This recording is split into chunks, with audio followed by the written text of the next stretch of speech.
So how many of you have bosses?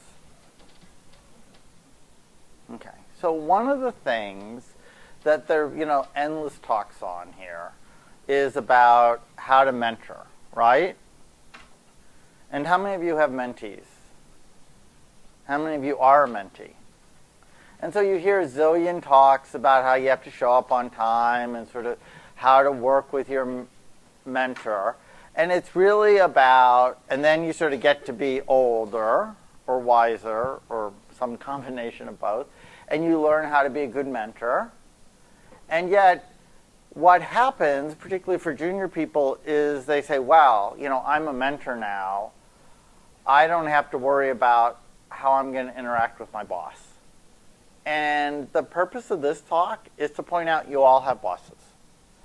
And that if you're going to interact well with your boss, it means that you need to, and I don't like the term manage because, most bosses wouldn't like to feel like they're managed. And yet there needs to be a way to interact with your boss that helps you and your boss have a good relationship. So why is that important? Why is it important to be able to manage your boss?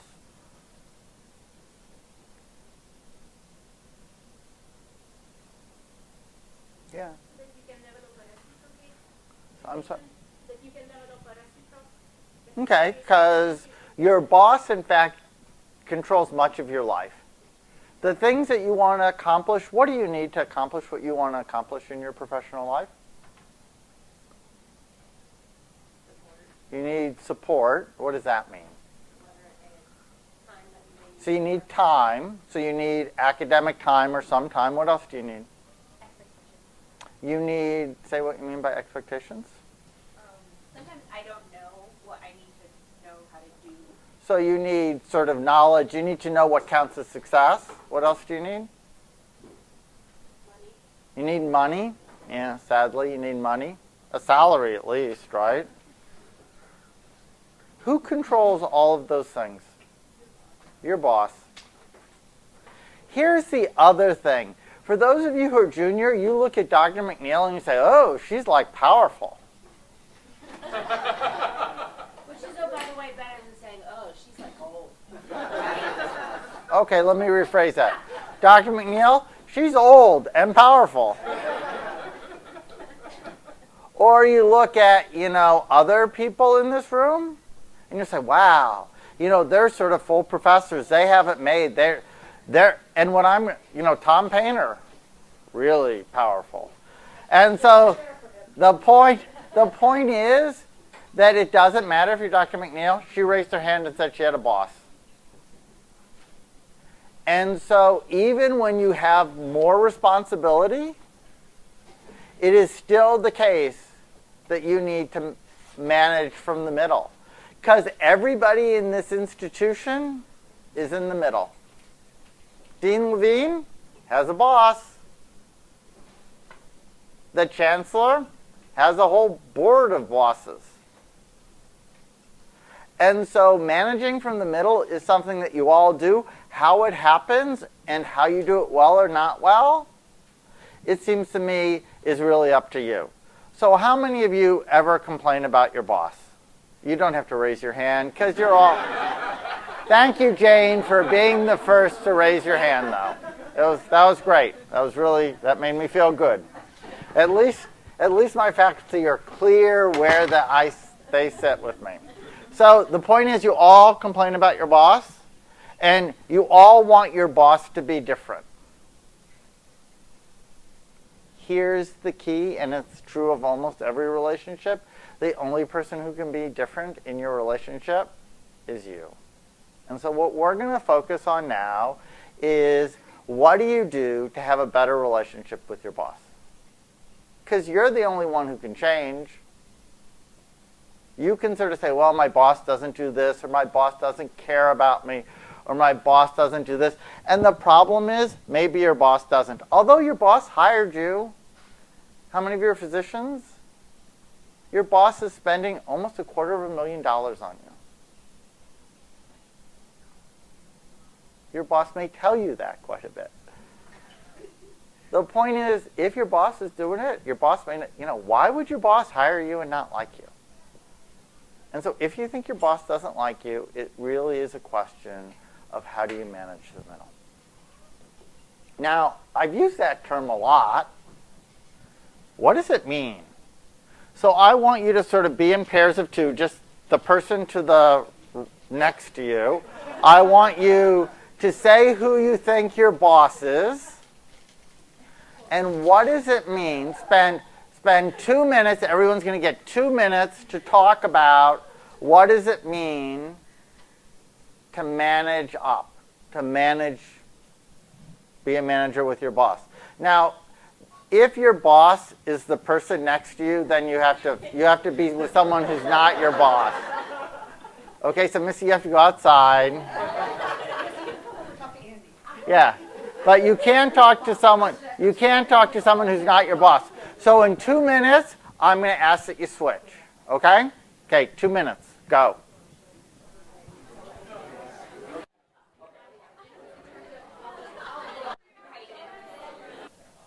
So a lot of it was understanding your boss so that you could be different to work better with your boss? Well, not different, but yeah, I mean, to notice how my boss works and how my boss works best, and then how it can help me work better. So how your boss works best in a way that'll help you work better. Okay? Other ideas? Yeah. Talk about managing multiple bosses. And so what does it mean to manage multiple bosses? What does the managing mean? I want you to open up what the managing means. What does it mean? Meet their expectation of what we think of with their expectations. So try to understand their expectations clearly. What else? I think part of that also is deciding which boss is appropriate for which issue, both in terms of what my end result or my end goal is, but also to make sure that I'm not stepping on someone's toes and that I don't go over someone's head inappropriately. So making sure that you understand your boss's environment and workplace and be respectful of it. What else? Yeah. It's not just understanding and managing understanding their expectations, but trying to negotiate their expectations to more closely align with your goals. So be more explicit where your expectations vary and be clear about what's possible. Okay? What else? Yeah. I think what goes along with that is kind of being a salesman and trying to sell what your objectives and goals and expectations are to your boss and convince them that that's in not only your best interest but their best interest. So try to make sure your boss knows what your skill set is. I like that better than being a salesperson. Make sure your boss knows what you do and knows what you're accomplishing. Because your boss has like 100 people, and people coming in his or her office every 25 minutes. And if you don't let your boss know, your boss isn't going to remember. What else? Yeah? We kind of talked about being aware of all of your boss's responsibilities or how busy or how many things are going on. And that way you can make sure that you're aligning your needs with their needs and trying to negotiate that balance. So it's easy to think that you're the only thing your boss has to think about. Because you're the only thing that you think about. And so you think that 15 minutes with your boss has read everything that you emailed her, even if you emailed it to her like 5 minutes beforehand, because what else would she do but spend time getting ready for your meeting because you were very important, at least in your own head. So it's being aware that your boss has to juggle multiple things. In some ways, it's sort of the same reaction you get when the patient comes and says, I was in HealthNet and I sent you like 7 articles. Have you read them yet? And it's like, really? When did you send them? Oh, right before I left the house. And they really think that you should have read them. There's an article that says, my advice on managing up is don't. And this article's argument was, the reason don't to manage up is if it feels like a sales job, your boss will think it feels like a sales job. And what you really need to do is to do your job And if you do your job, you don't need to worry about managing up. This view of managing up seems to say that it's fake. And that it's trying to toot your own horn, and tooting your own horn doesn't go very well. I, in fact, don't agree with this, because it seems to me that it assumes that there's something artificial about it, as opposed to it's a genuine way to work with the person that is like working with everybody else. In some ways, managing your boss is just like working with your peers who you're on a project with. In some ways, is asking of you the same thing that you ask of your mentees. So what does it mean? It means that you need to work with your boss so that you have what you need to do the best possible job. That's basically what it means, is working with your boss so that you can do the best possible job. Now, the problem is, one, what do you need? You may have different views about that. And what constitutes the best possible job? You may have different views about what your job is. So, the first thing you need to do is engage your boss. So, who's not in general medicine? Because general medicine is like shooting fish in yeah. How many people does your boss have working for him or her? How big are you in? Family medicine. How many? 25? That's 25 in the academic group, and then the community group, and working with UPMC, and right? So let's assume your boss works with 100 people and gets 250 emails a day. You meet with your boss how many times a year? How many of you meet with your boss more than 4 times a year? About half of you. The rest of you meet with your boss less than 4 times a year. How does your boss know what your skill set is? How does your boss know what you're doing? So when does your boss typically hear about you? When you screw up. Right? How many of you have children? What would you think about your children if the only time you heard about them is when they did something bad? That's it. The only time you heard or saw about your children was when someone called you and said, George did it again, right? It'd be like, oh my God, what a loser George is. You don't have that view about your children, partly because they're your children, but partly because you see them when they're good. You hear about them when they're good. And so part of what you need to do is just make sure your boss knows what you're doing. Now, how do you make sure your boss knows what you're doing? Ideas. What do people do to make sure their boss knows what they're doing?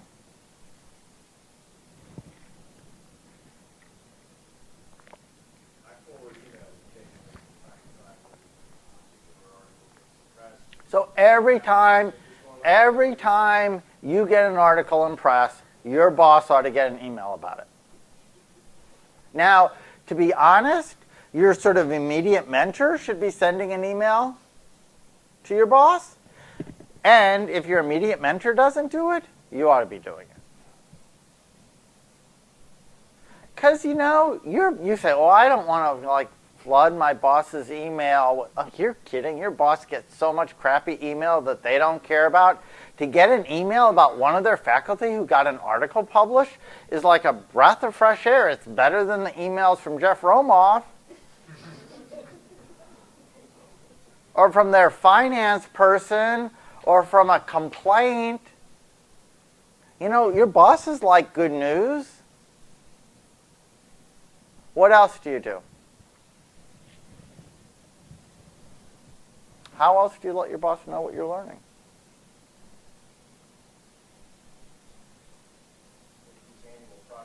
Yeah, those are like a waste of time.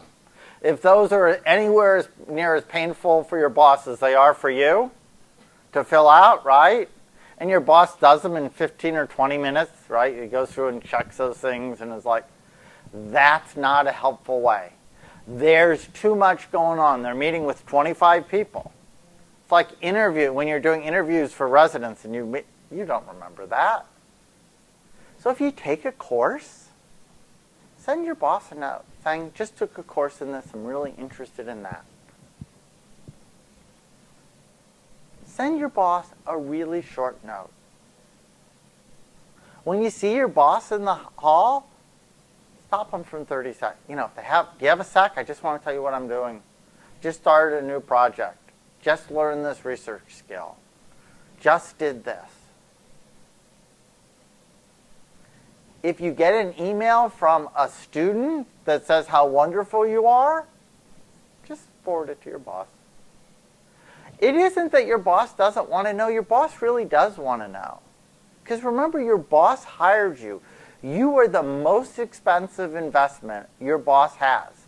So if you look at your boss's budget, you all are the biggest cost center for your boss. By far. So why wouldn't your boss want to know when things are going well?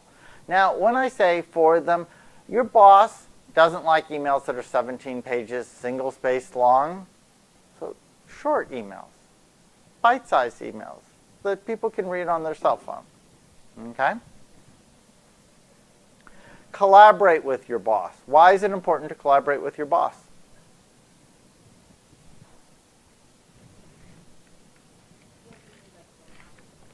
Means try to find a project you can work on with your boss. I know, that sounds painful. Yeah. Oh. It's going to align your goals.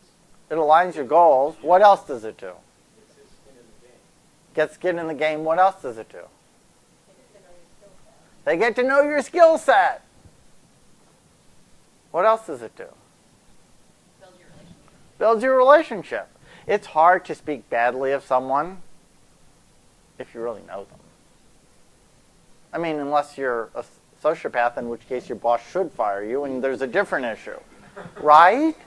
I mean, the bottom line is if I'm a junior faculty, I want to look for a project my boss is working on that I can work on with my boss, even if it's not something I care the most about. Because the amount of positivity you get out of that basically makes you golden. I ran a primary care residency for 5 years. Did I really care about primary care? I mean, I cared okay about it. I'm a general internist. I ran it because my boss needed someone to run it. I could do the other things I wanted to do in it. I mean, they got way more communication skills than any primary care physician might ever need, and ethics. And I got to meet with my boss a lot. And by doing it, I sort of came in as an ethics person. My boss didn't hire me at all. I got hired by the ethics people. I was a free person to my boss. So he was like, I don't care. But by doing the primary care program, my boss then was like, oh, he does things that are really helpful. He's pretty good at this education stuff. He's someone that I want to keep. Some of you may be in a division, but are sort of distant in the division. You don't do the same thing your boss does. Figure out a way to do something, some project, where you get FaceTime with your boss. Yeah. Just a correlate to that, which I think you mentioned already, is that you have to think really hard about saying no when your boss asks you to do something, i.e. write an article with them, Oh. whatever. If your boss asks you to do something with them, Yeah. Even if it's totally unrelated. as long as it's legal, the answer is I'd love to. Now, if your boss asks you to do something that your boss isn't involved in, the question here is if you want to say no, how can you say no to say yes? What does that mean, right? It means you need to tell your boss why you can't do it because you're going to do something else your boss really cares about and you care about. That is, you should almost never, when your boss asks you to do something, say no. Because no makes it sound like a rejection. It's, oh, that's a great idea and I'd really love to, but you would ask that I do this, and because of the time it takes, I don't feel like I can do a good job in both of them. So it's never, I'm not really interested in that, I'd rather not. That's not a good answer when your boss asks, because they're not really asking. It's sort of like if your boss asks you to come to a party. Usually it's not really asking that you come to a party. We had that. I had fellows a couple years ago when there was a party at Dr. Kapoor's house, and my fellows didn't show up. And it was like, what happened? And they said, oh, I wanted to do something. It was like a really nice day, and I wanted to do something else. And we had to have a talk about when your boss invites you to like a graduation party, it's not really an invitation. It's a small gathering where your boss notices that you're not there. You need to say yes. That's the sort of engaging part. FaceTime with bosses is pretty important. Advise your boss. Now, why is it good to give advice to your boss?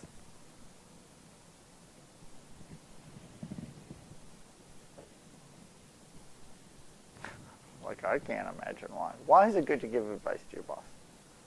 So they know that you're looking out for them. Okay, why else?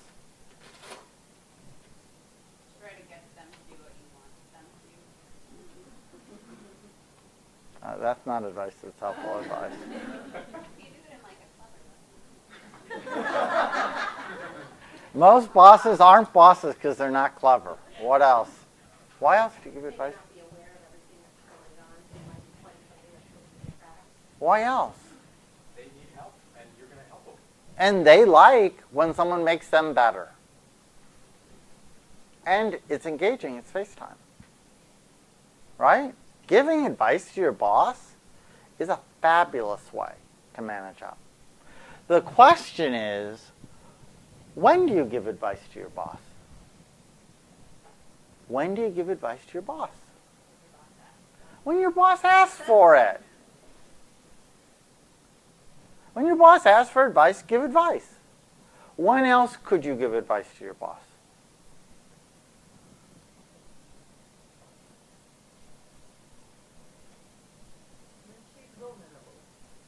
Okay. How do you do it if he's vulnerable? Well, I'm sorry? So you listen. What? You give advice to your boss when something's happening you don't think your boss knows. Hey, do you have a sack? I wasn't sure if you knew what was going on here. I don't know. For me, it would be, I don't know if you know that in the ICU they stopped consulting us. And here's why. Just thought you might want to know. So advice that is based on objective data is really helpful. Advice, I don't think you should be doing that, not so helpful, particularly if it's not asked for. How many of you like getting advice when it's not requested? I mean, how would you feel if a medical student came up to you and said, Dr. Chilstra, could I give you some advice on how you do your teaching? Actually, that probably happened. Not with Sarah. Right, but what's it like when you... Not with you. Right, but what's your initial reaction in your head? Could I give you some advice on how long you're going to... Right, they're really edgy, right? Yeah. On the other hand, it is important to sometimes challenge your boss. When is it important to challenge your boss?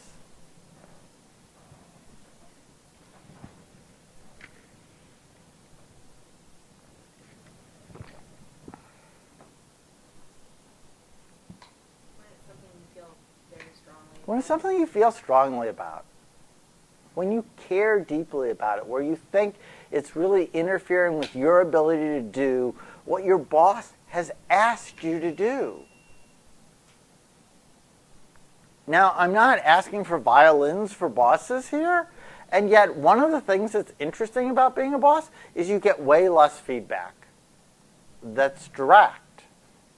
You get way more indirect feedback, that is, you hear that people are talking about you and you hear it indirectly.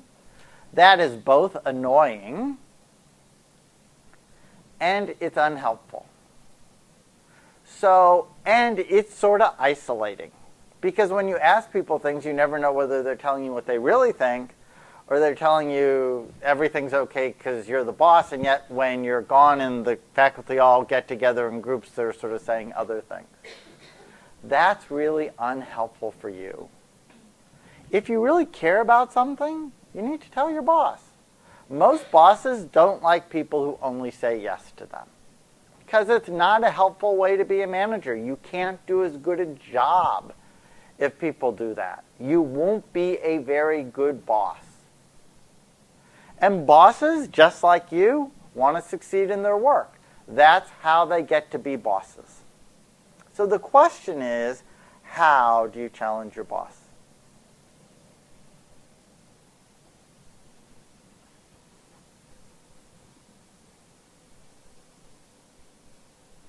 So you think Dr. McNeil has made a really bad decision and has asked you to do 2 months of extra wars, and you're not going to be able to do this new educational program for the residents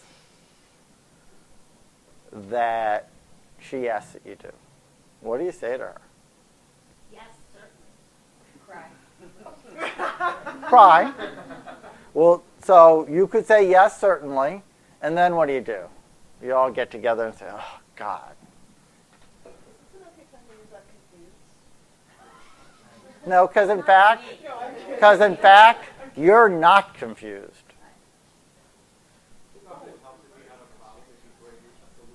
So one is if you have a problem, you need a solution. Because your boss all day long has people come in with problems and like once supposed to come up with a solution. And the bottom line is every solution I come up for Peter is going to be a problem for Carla. So if Peter can come up with a solution that's a win that I might not have thought about, that's fabulous. What else do you do?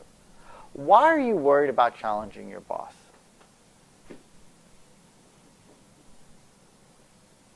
I don't want to be perceived as difficult. You don't want to be perceived as difficult. Why else? Or weak. Or disrespectful. Okay, those are all good reasons. So how do you challenge your boss or tell your boss you think that what's happening isn't good without being disrespectful, weak, or a pain in the ass, which is sort of what Alda said, but she used better words. How do you do it? So what's the first thing you need to do? Meet in person. Email, really bad idea. Really, seriously, horrible. If you take nothing else away from this talk, I know you guys like, you young people, I should get my cane. You like email, you could like tweet them, you could send them a text message, call them up, set up a real meeting. Set up a meeting. Don't try to do it in the hallway. Is this a good time for us to spend about 15 minutes talking about something? Ask permission. What's the next thing? What are you afraid your boss is going to do when you... So can I ask you a question? Yeah. When you set that meeting up, do you tell them what it's about? I give them the general idea. That is, I don't say I'm unhappy about X. I wanted to talk to you about sort of my weeks on service and my other obligations. Yeah, because that way they're prepared. And even potentially thinking about solutions. Right. And frankly, most of them will want it. They Yeah. want to know what it's about. Right. Many people now, I can't meet with bosses without telling them what it's about. And it's bad to come up with something. I want to talk to you about my dog, and then walk in and say, I want to talk to you about... I won't meet with people now. I cancel meetings if I don't get an agenda ahead of time. Because it helps me sort of get my head around what's the goal for today. Is it going to be a serious, really conversation, or is it just a sort of normal work conversation? If you get a message that your boss wants to meet with you, should you say, please tell me what it's about? No. To the secretary? No. Why not? You can. I would probably say, Secretary, ooh, any idea, any ideas what it's about? But I wouldn't say, if she says, I don't know, I'd let it go. So you don't give the person who wants to meet the same courtesy of kind of preparing for it as you would ask of your boss? I might say, is there anything I need to know to prepare? That's a better way to say it than, can you ask them what it's about? Okay? And when you begin to get secretaries, you can just say to your secretary, can you ask, it's helpful to me or an administrator, is it helpful to know what it's about? And you need to do that. You also probably need, if you hire someone new, to let them know sort of where the feeding, where the meeting should be. Because I had a new secretary, and I was supposed to meet with Dr. Shapiro, and she said, he didn't want to come to our office. And I was like, yeah, he doesn't come to that office. When Dr. Shapiro comes, I'll go. Wherever he wants me to be, It was pretty funny, though, because she didn't know who he is. Like, how does she know? That hasn't happened yet.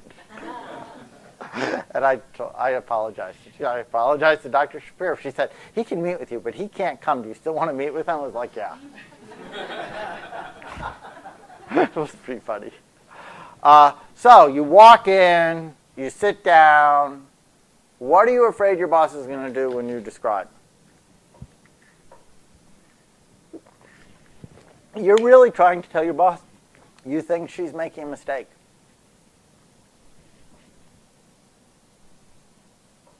You should use I statements, not you statements. So one is you need to make it safe.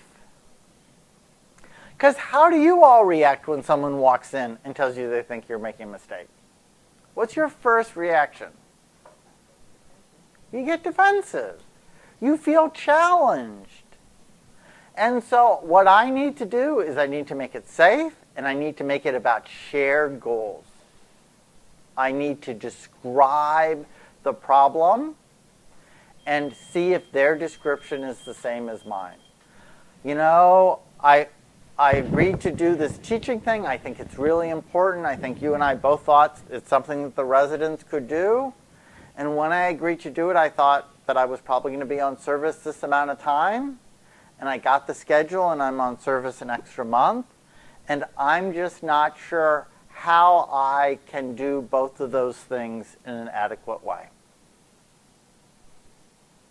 Is that your impression? That is, at the beginning, don't go to solutions. Don't say, The other way to come in and say, I'd agreed to do this teaching thing because it's really important, but you gave me an extra 4 weeks on service, and I don't know how I'm going to get it done if I have to be on service all that time. It's all about future-oriented, how are we going to make it better? Because the problem is, if it's not future-oriented, it isn't going to work.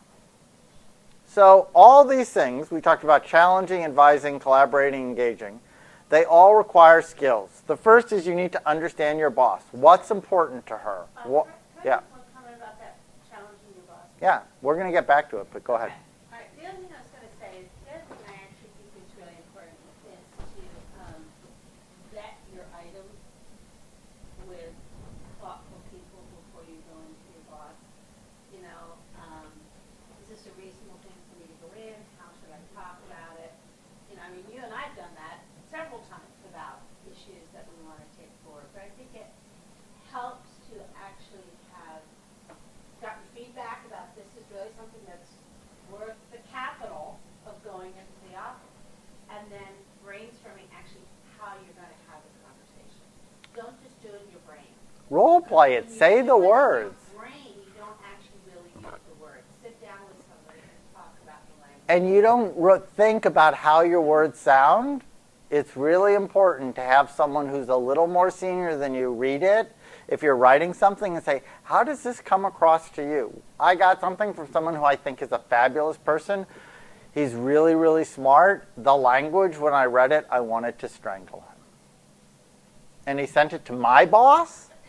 And it was like, I read it, my boss was furious, I was furious. I talked to other people who were at the meeting that it came from.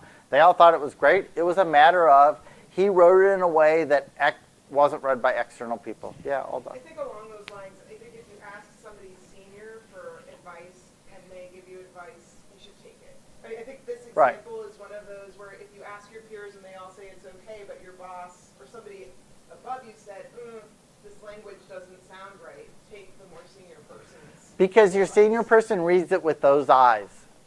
And you could say, well, that's not fair. This is written okay. This isn't about fair. This is about having the impact that you want to have. You need to understand your boss. What's important to her? What pressures is she working under? If you read the newspaper at all, you'll get some of the pressures your boss or your boss's boss is working under.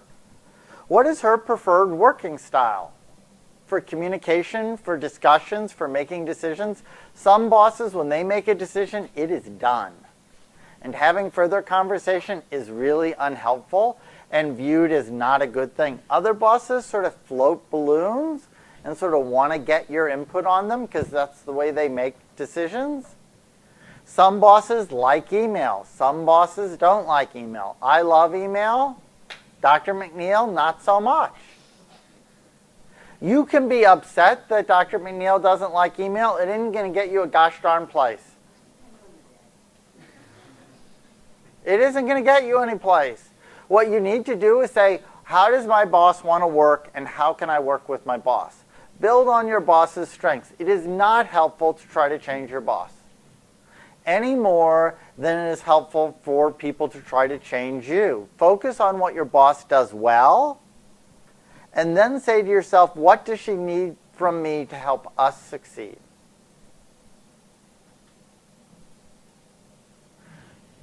You know, it is one thing, and I did this a lot when I was a junior faculty person, I was going to change the Department of Medicine.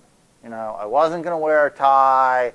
I know I couldn't find one that went with this, so what can I say? But I wore a jacket, come on.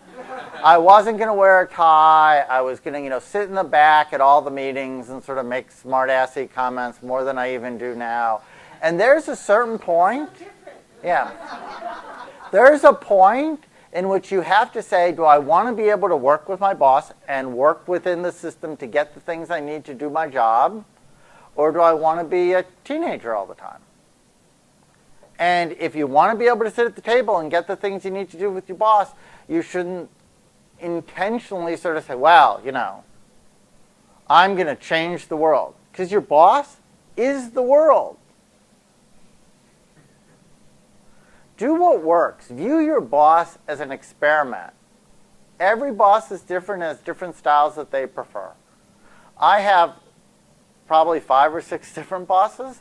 They all interact differently. They all want different things with me. Some of them want to meet frequently and sort of I send them every decision I make because they like to be in the loop. Other bosses really don't want to know if it's not broken or I don't need something from them. You need to understand, and the only way to do it is you could ask them, but most of us aren't sort of self-aware enough to tell you. Do it as an experiment. After each interaction, think about what did I do that worked and what did I do that could have done to build a better relationship. You do that as a doctor. Every time you try a medicine, what worked, what didn't work, and what can I do differently? I want to go back to that, but that's also where the vetting works. Yeah. I think, looking at somebody who, you all come from your organization that works successfully with your boss, right? So ask those people how they make it happen, what did they do, think about, watch what they do. I'm going to give an example from my own life. One of my bosses is Joanne Riley. And you can sort of say she's not really my boss, but she's one of my bosses. I had a horrible relationship with Joanne for the first, probably 15 years. I was furious at her a lot. I thought she didn't care. It was not a very good relationship. I watched Missy. Missy has a great relationship with her. And what I basically learned is how I needed to be different to try to work better with Joanne. And it largely meant I needed to be different. I could have wished she did certain things differently until the cows came home.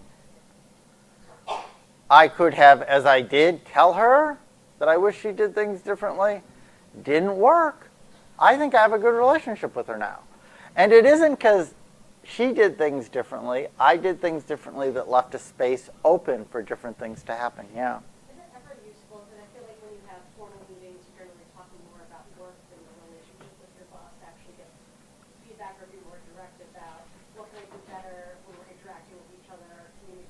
Yeah, your bosses, it depends on who your boss is. Many bosses are going to look at you like, what the heck are you talking about, right?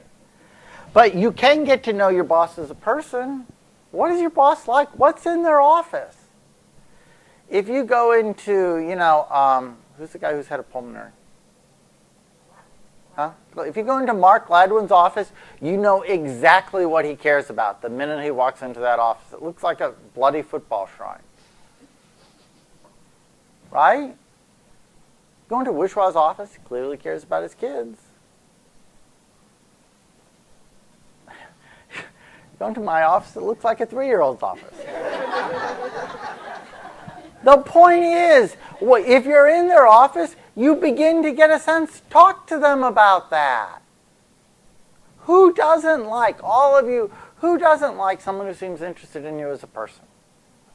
Begin to get a sense of who they are. And if they don't know, their secretaries know. Their secretaries can tell you exactly what they care about and what they're interested in. So befriend their secretaries. Be proactive. Bring solutions, not complaints. Because all bosses, basically, all they do is deal with chaos. Day in and day out. At least 75% of the time, it's problems. So bring solutions, not just, I don't like this. Yes, you and 17 other faculty. And 17 other faculty really like this. That's why we're doing this. Tell me how it can be better. Tell me what new ideas you have to make it better. Make it seem like you're bringing something to the office rather than you're just sucking the air out of the office, like those Harry Potter guys. Huh? Yeah, Dementors. Because if you're in any boss's office, it just feels like one Dementor after another, right? I don't like this. I need more of this. Why aren't we doing this? I'm having problems with this. You go home, you just like want a dog. Who'll just when you say no, tell them what you're getting that says yes. Be clear about shared goals. We talked about feedback, so I'm not going to talk about it. I'm going to do the final thing, and then I'm going to take some questions. What if my boss is a jerk?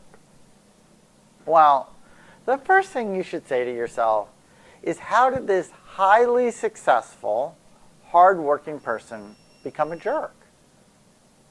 That is, what don't I understand? Because most of your bosses didn't get to where they are by being a jerk. You may not value what they value. They're not jerks. It's really hard in the world to get up a couple levels and be a jerk. Second, ask yourself, how can I be different, and what effect might it have on my boss? Do I want to give her feedback or him feedback? Because maybe my boss just doesn't realize it. And finally, if your boss stays a jerk, you need to say, do I really want to stay at this place?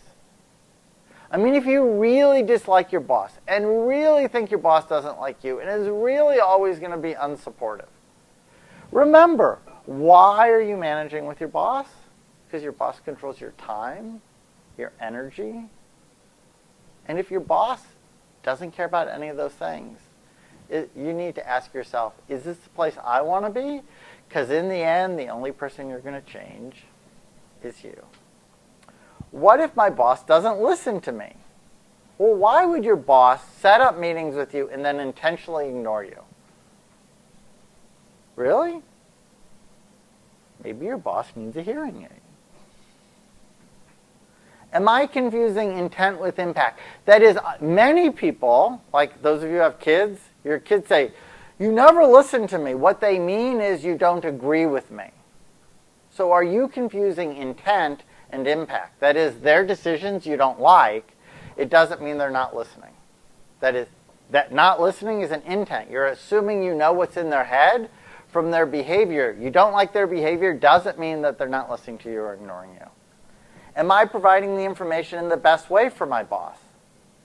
What are the reasons for her behavior that I haven't thought of? That is, if I don't think my boss is listening, I need to think about, I wonder what's going on because my boss is, seems like a reasonable person. Okay, other questions? Finally, here's one final thing. When you disagree with your boss, when you walk out of that office, if you're a middle manager, and most of us are middle managers, we manage up and we manage down, you need to be really clear when you walk out of that office, your boss's decision is your decision.